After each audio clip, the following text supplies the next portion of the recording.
बिस्मिल्लाहिर्रहमानिर्रहीम। अस्सलामुअलैकुम।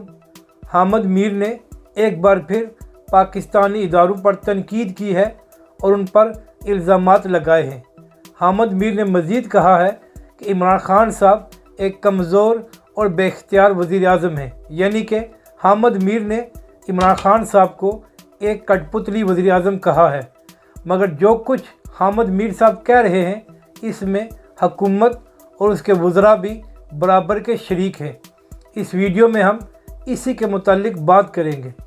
मगर वीडियो शुरू करने से पहले अगर आपने अभी तक हमारे चैनल को सब्सक्राइब नहीं किया तो सब्सक्राइब कर लें, और अगर आपको हमारी ये वीडियो अच्छी लगे तो इसे लाइक और शेयर ज़रूर करें। चंद महीने पहले सहाफ़ी और यूट्यूबर असद तूर पर हमला हुआ। इसके बाद हामिद मीर, आसमा शिराजी और इनके ग्रुप के दीगर सहाफ़ियों ने पाकिस्तानी इदारों पर इल्ज़ामात लगाना शुरू कर दिए कि इसमें वो मुलव्वस हैं। फिर इन लोगों ने एक प्रोटेस्ट किया जिसमें हामिद मीर ने एक बड़ी मुतनाज़ा तकरीर की और पाकिस्तानी इदारों पर बेबुनियाद इल्ज़ामात लगाए। इसके बाद हामिद मीर के अपने इदारे जियो ने इनको ऑफर कर दिया और अब इनके कालम लिखने पर भी पाबंदी है, तो जिसकी वजह से हामिद मीर का गुस्सा मज़ीद बढ़ा हुआ है और अब वो मज़ीद पाकिस्तानी इदारों पर इल्ज़ामात लगा रहे हैं। कल हामिद मीर साहब ने एक इंटरव्यू दिया है जिसमें उन्होंने एक बार फिर ISI पर इल्ज़ाम लगाया है कि जब उन पर हमला हुआ था तो उन्होंने ISI चीफ़ का नाम लिया था, मगर उनसे कोई इन्वेस्टिगेशन नहीं की गई और उस मामले को लटका दिया गया।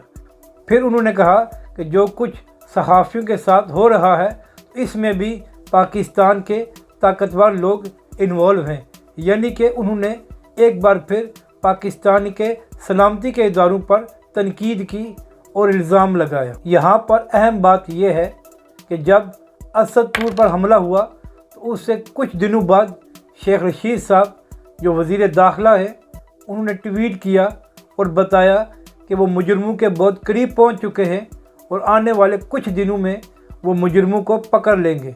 मगर फिर उसके बाद 2 महीने से ज़्यादा गुजर चुके हैं, शेख रशीद साहब ने एक लफ्ज़ भी इस बारे में नहीं बोला। जब हुकूमत और वज़रा इस किस्म की नाअहली करते हैं और मुजरमों को नहीं पकड़ते तो फिर इन लोगों को मौका मिल जाता है कि ये पाकिस्तानी इदारों पर इल्ज़ामात लगाएं। और दूसरी बात ये कि जब हामिद मीर साहब पर हमला हुआ था तो उसकी इन्वेस्टिगेशन हुई है, उसकी सारी रिपोर्ट भी आ चुकी है कि हामिद मीर साहब पर हमला किसने कराया था।